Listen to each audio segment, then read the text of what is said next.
Преди смъртта си, в смъртта си, много след нея, Лора неизменно привлича погледите на всички. А в полите на Витоша тази дарба се заплаща скъпо.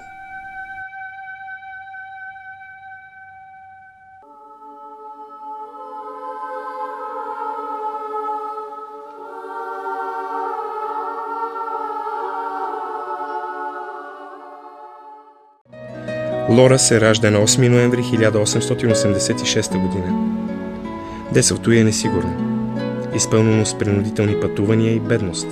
Много време след това, вече бляскава светска дама, Лора ще търси обяснението за мрачните си настроения в драматичните за семейство Каравелови промени. От няколко години живеенето в къщи ми създава настроение, което съвсем не е далеч от невръстенията. Причината е скрита найде далеч в детинството ми. На 6 август 1906 година Лора се запознава с Яворов.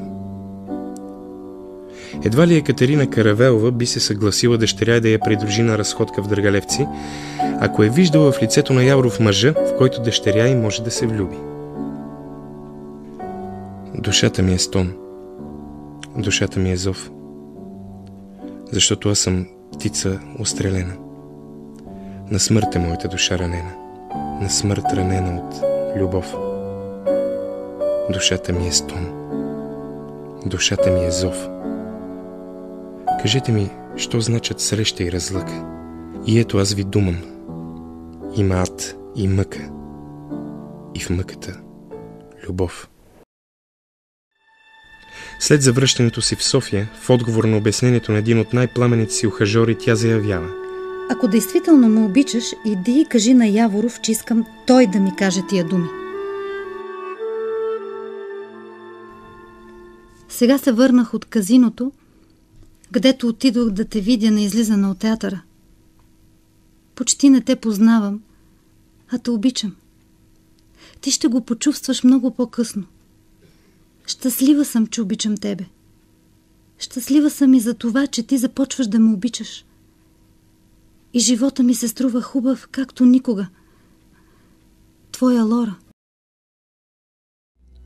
В писмата на Лора все по-често се говори за смърт и самоубийство. В писмо с дата 2 май 1912 година тя предупреждава Яворов: ако ти не си тук на 30 май или един ден по-рано от тая дата, аз ще престана да живея. Или ще се видим скоро, или никога няма да се видим. Едно друго писмо, писано малко по-рано, звучи като предизвестие за трагедията. Един ден ще стане друго. Един ден ти даже без много да ме обичаш, ще жалиш много за моята любов. Това е неизбежно, ще видиш. Ще го кажа на всяка жена, даже ако е необходимо да не живея повече. Нервното разстройство у Лора се засилва. Лора се е завърнала от Франция, за да присъства на бракоразводното дело, което отдавна чака. По-рано бях решила, ако разводът бъде в моя вреда, за да оставят роднините на Дренкова детето на Мира, да им заявя, че детето не е негово. Това щеше да разклати роднинските им чувства и желания. По-късно детето щеше да знае моя мотив и аз нямаше да му преча да се сближи с Дренков. Все пак ще направя всичко, за да го запазя. Защото аз не разбирам да има човек деца, освен децата на една любов. Бих обичала само детето, в чието лице аз разпознавам човека, когото обичам. Бракоразводното дело отново прави Лора име, за което се говори. Цяла София очаква изхода от него. Сред свидетелстващите в полза на съпруга и майка й. Софийският епархийски съд разтрогва брака и по вина на Лора и разпорежда Лора да остане безбрачие 2 години. На 19 септември същата година тя обаче се венчава за Яворов. Малко след това Яворов тръгва с чета за Македония. Писмата на Лора отново тръгват към Яворов. Сега тя отново непрекъснато говори за любовта си, но и го окуражава. Вълнува се от ставащото в Македония. По ирония на съдбата, много от тези писма, многократно препращани с надпис върху плика в следа, не стига до Яворов.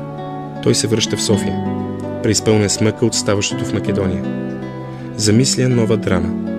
Лора е до него, всета е ревнива, но и щастлива, че ще е до него, докато той твори.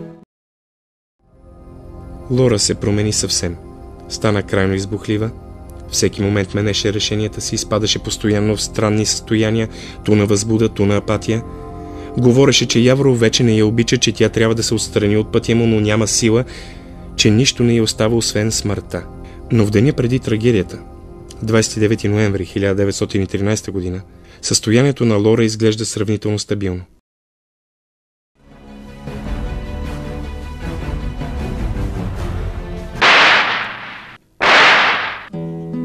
Лора, защо направи това? Защото много те обича.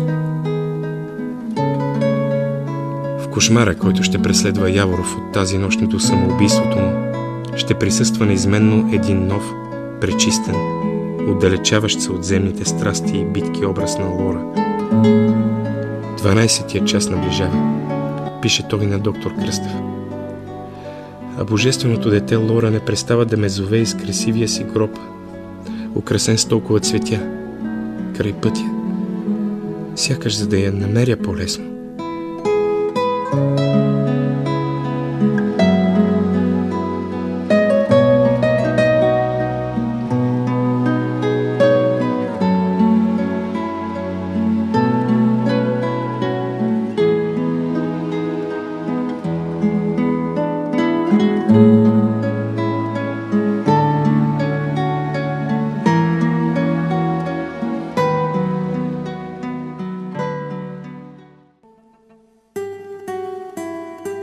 Много от съвременниците на Мара Белчева я наричат дамата в черно. Красива, изискана, деликатна и същевременно магнетична. Но обикновено и запомнящо се женско присъствие в българската културна история, тя като че ли продължава незаслужено да свети с отразена светлина. Дали това е бил нейн човешки избор, или българските нрави са й отредили живот в сянка. Какъвто и отговор да приемем, остава признанието, че без Мара Белчева портретите на много видни български литератори биха останали по-неясни и далечни. А може би точно това е една от тихите победи на нежната женска власт над времето.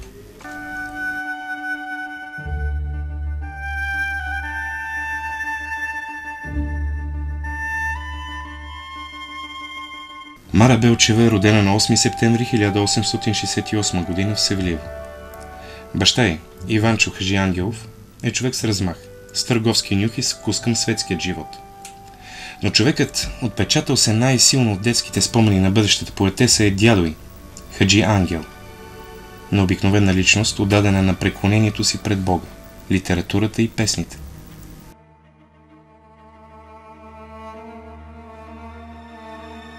Съдбата от ранна възраст предопределя житейския път на поетесата. Книги, поезия и смърт. Красотата на ученичката в Търновската гимназия става причина за дуел между двама руски офицери. Дуелът завършва безкръвно, но по нареждане на княз Дондуков, двамата млади мъже с гореща кръв са върнати в Русия. Чувствата на младата красавица са насочени другаде, към Христо Белчев, който е на служба в Търново. Името му вече се е появило във вестниците на Петко Славейков. Иванчо Хаджиангелов има необикновени за своето време амбиции за образованието на дъщеря си. Мара заминава за Виена, за да продължи изучаването на немски език и музика, но през 1885 година смъртта на баща я принуждава да се върне в България. Няколко месеца виенската възпитаничка учителства в Русе, после заминава за София, където отново работи като учителка.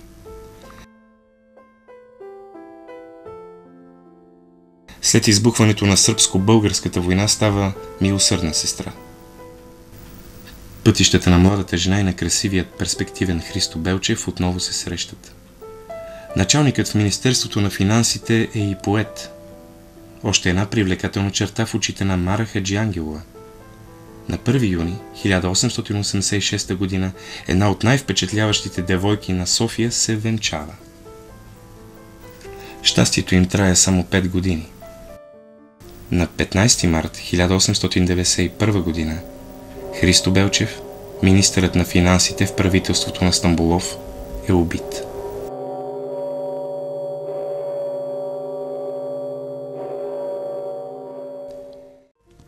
Връзката на Мара Белчева с Пенчо Славейков дълго време не дава спокойствие на столичните любители на клюките. С забележително достоинство Мара Белчева обръща гръб на любопитните. Има уверението на човека, когото обича. Моят брак е брак на душата. Ще ни завиждат всички, що знаят да ценят хубавите рожби на духа. Този брак на душата Мара Белчева ще пази с любов и с пословична всеотдайност до края на живота си. Ще преписва творбите на Славейков, ще ги превежда и ще се грижи за тяхното издаване в България и в чужбина. Окуражен от него, ще разкрие собствената си поетична дарба. Първите отпечатани стихове на Мара Белчева излизат в списание Мисъл. Цикълът "Без шум листата капят". В срещите и разговорите между голямата четворка доктор Кръстев, Славейков, Петко Тодоров и Яворов, Мара Белчева почтително се отдръпва на втори план. Тя създава преди всичко предразполагащия уют за тези разговори, нерядко доста разпалени. Скромно признава: мисля, че и аз им помагах малко. Държах ги в течение на всичко ново в европейските списания, които получавах първа. Безшумно, без капка ексцентричност, Мара Белчева се превръща в фигура от тогавашния литературен елит.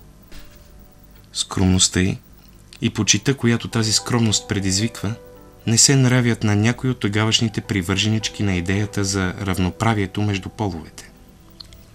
За по-голямата част от новото поколение литератори, Мара Белчева е фигура от миналото. Поетичното й творчество обект на обидно снизхождение. Въпреки все по-голямата си изолация от литературния живот, Мара Белчева не престава да работи. Работи за Пенчо Славейков.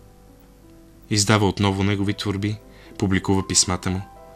Успява да заглади стария конфликт между Кирил Христов и Пенчо Славейков, което предизвиква възхищението на автора на "Жени и вино, вино и жени". Но София я потиска. Заминава за Германия.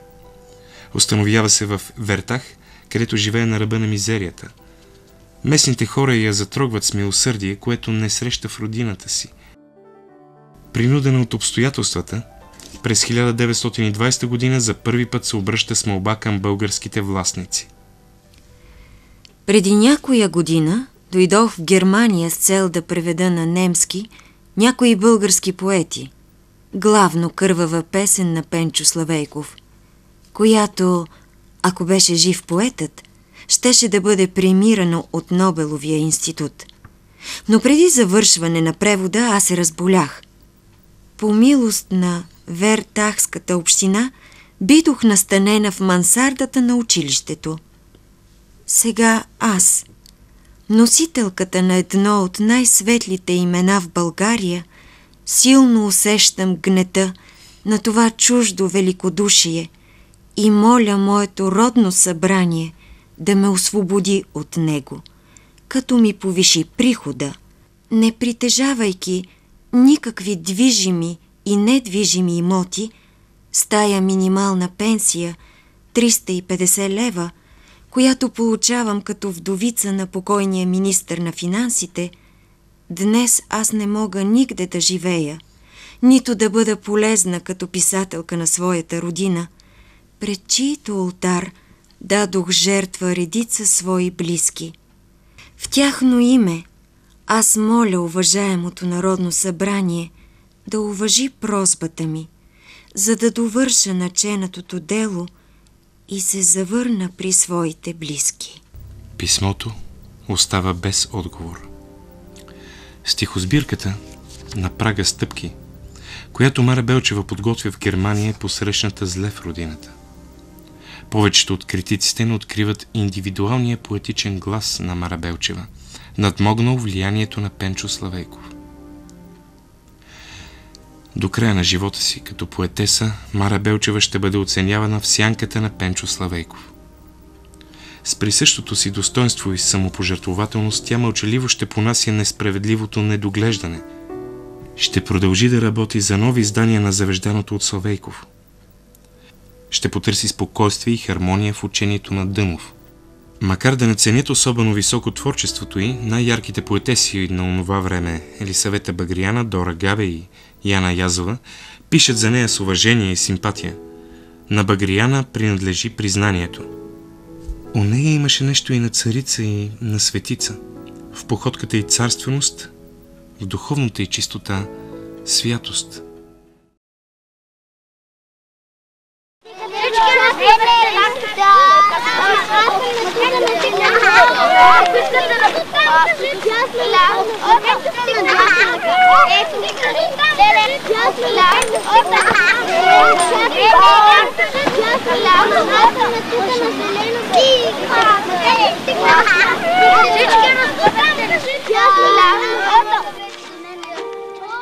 Откакто се родих, на всички поколения връстница станах. На две епохи въздуха ловях. И толкова дълги бяха дните и годините, че ми се струва да съм станала безсмъртна. А времето, превърнато във вечност, пространството в безкраен свят, ме носят. И аз плувам, щастлива, че не зная към кой бряг ще ме изведат.